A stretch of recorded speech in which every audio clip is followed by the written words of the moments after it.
This is Mesachese Sanhedrin daf 24b bet, and we're going to begin with the Mishnah towards the bottom of the page.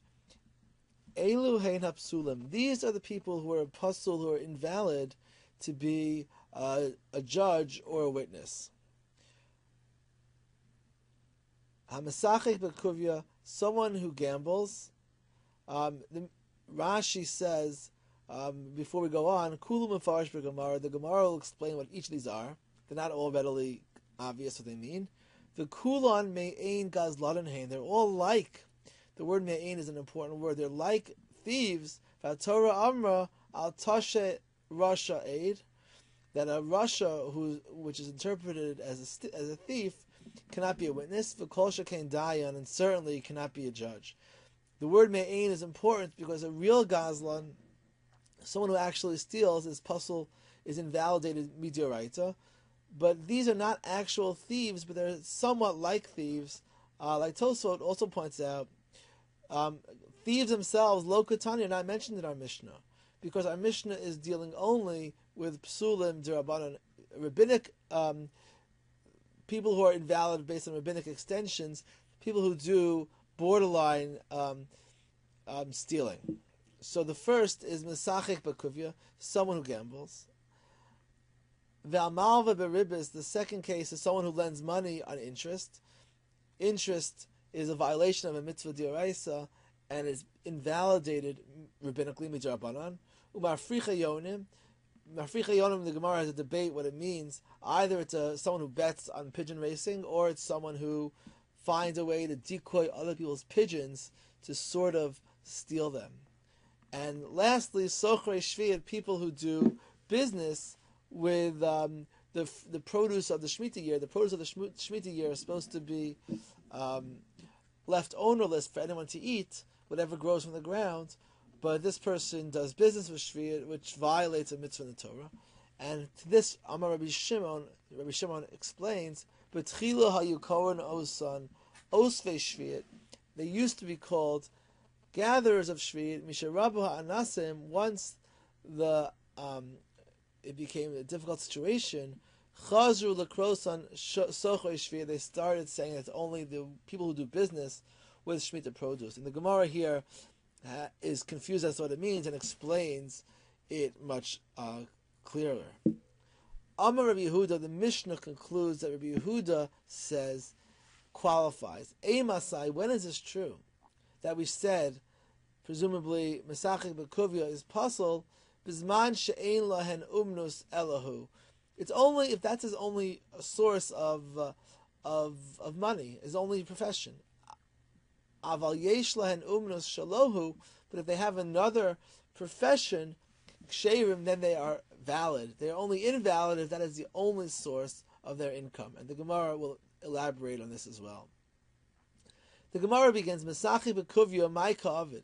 The Gemarah begins by asking, what's wrong with the Mesachek Bekuvia? What's wrong with gambling? There's no violation. At least the other cases in the Mishnah, although they're not stealing, they are violations of Torah laws. But gambling is not prohibited anywhere in the Torah. Amar Rami Bar Chama. Rami Bar Chama answers, Mishum dahava asmachta. Ve'asmachta lo kanya. The answer is because gambling is not considered to be a valid contract. If someone says, I bet $10 on this particular outcome, that contract is not valid. And if someone takes that money based on the contract, it's borderline stealing and is therefore prohibited and invalidates a witness or a judge. That's the view of Rami Bar Chama. There's a second view of Sheshes. Of Sheshes Amar, Kol ki hagavna lav asmachta. Sheshes says this is not an asmachta. Here it is a valid contract. Even though you're counting on winning when you made the agreement, you did have an awareness that it's possible to lose, and you did commit yourself to pay if you lost in exchange for the benefit of getting the money if you win. It's perfectly rational. The person entering the bet is aware of all the possible outcomes, and therefore it is a valid contract and it's not stealing at all. And actually, it's not prohibited at all. Ella, but the reason is lefi she'ein asukim b'yishuvo shel olam.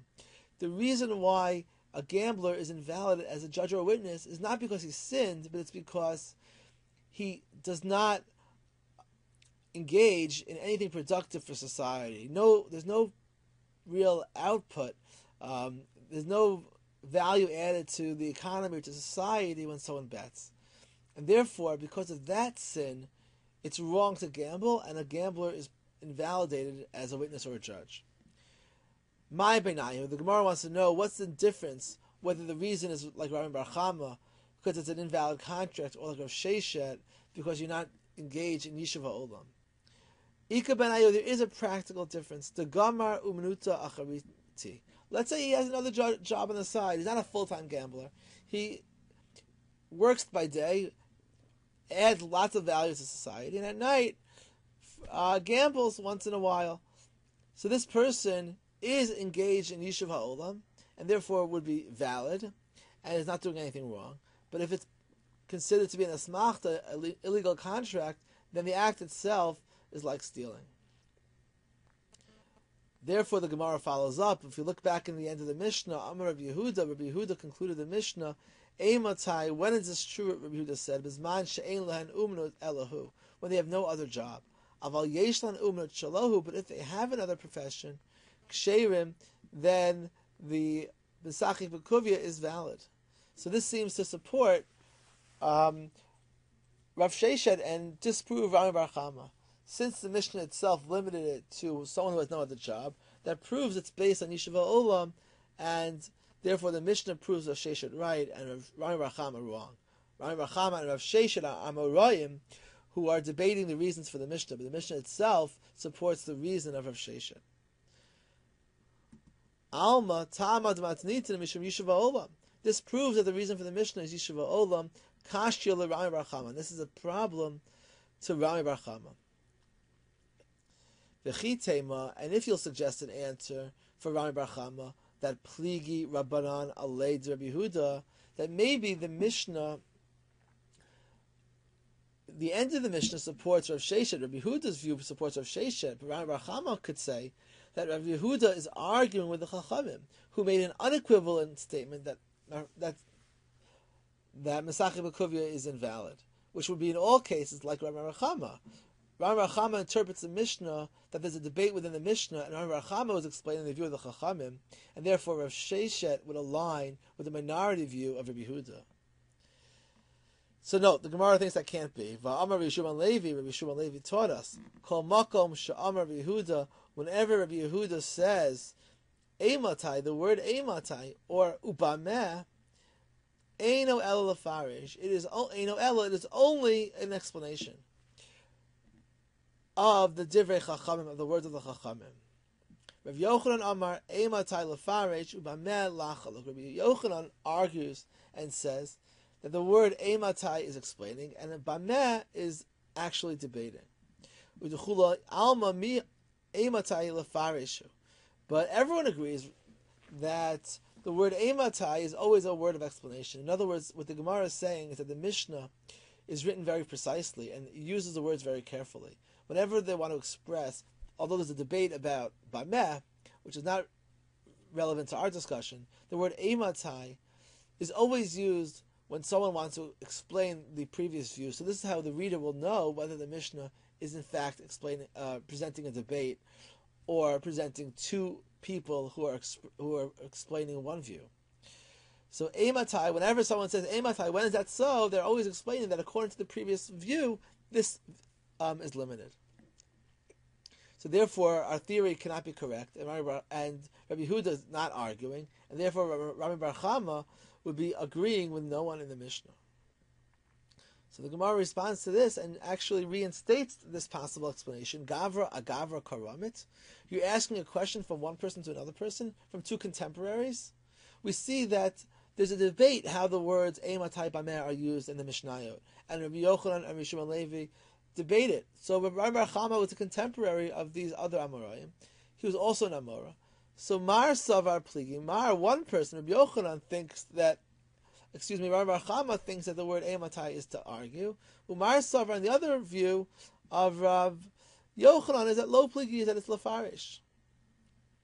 So therefore, Rabbi Bar Chama could indeed debate the other Amoraim and interpret Rabbi Yehuda to be debating Chachamim, and he himself will be supported by Chachamim.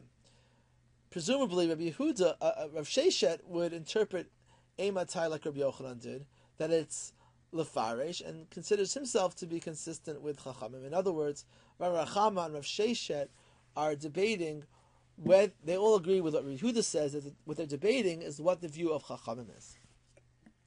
V'lo pligi, now the Gemarah asks, could anyone say they're not arguing?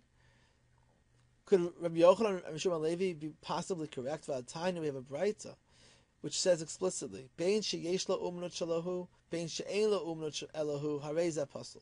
There's a Braita which says that the psul, the invalidation of Mesachek Bekuvia, is whether you have another job or whether you don't have another job, which directly supports Rami Bar Chama, directly supports a Smachta interpretation, and shows that there must be a view of Chachamim which debates Rabbi Yehuda, and that presumably is the first view of our Mishnah. So actually, Rabbi Yochanan and Shimon Levi and Rav Sheshet are all in contradiction to an explicit Braita which shows that there's a view of the Chachamim which debates Rabbi Yehuda. So the Gemarah responds that they can justify themselves in the reading of our Mishnah. Hahi Rabbi Yehuda mishum Rabbi Tarfoni. This Braita is another minority view, and it's Rabbi Yehuda who actually quoted from Rabbi Tarfon. The Tanya Rabbi Yehuda Omer mishum Rabbi Tarfon, because Rabbi Yehuda was reported as quoting Rabbi Tarfon to say the Olam ein echad mehen nazir, that neither one is a nazir, shlo nitnat nazirut ela lafla, because nazirut is given to clear speech, and this is a Braita which is taken out of context from the laws of nazir, and Rashi explains it. Rashi explains the case that two people are sitting and one person's passing by, and one says, if this person's a nazir, then I'll also be a nazir, and the other says, if this person is not a nazir, I will be a nazir. And then the person comes by, and one way or the other, one of them should be a nazir. So Yehuda quoted Rav Tarfon to say that neither one is a nazir, because neither one made an absolute commitment. Each one made it on a condition, and they each thought they would actually not be a nazir, so no one really committed to it. So this view supports the idea of a smachta, that if you make a commitment where it's on a condition and it's out of your control, whether that will happen, so you're not really committing to it at all, and it's not a contract for in the case of gambling, and it's not a commitment in the case of nazir. So this view of a Tana, of Tarfon, is, we could say, is the minority view of Tanaim who agree with Rami Bar Chama, who agree with the Smachta, and this view could be the anonymous author of this Braita, which disqualifies a Mesachek Bekuvia whether he has another job or not. But that's a minority view, but we can still maintain, Rabbi Yochanan, Shimon Levi, and Rav Sheshet can still maintain that the Mishnah is, the majority view is the Chachamim, as explained by Rabbi Yehuda, that it's not a smachta, but rather only an issue of Yishuv HaOlam, and therefore it's limited to a case when there's no other job. And the Gemarah ends here, concluding that really both views of Rami Bar Chama and Rav Sheshet could be supported by the Mishnah or the Braitot of the Shas.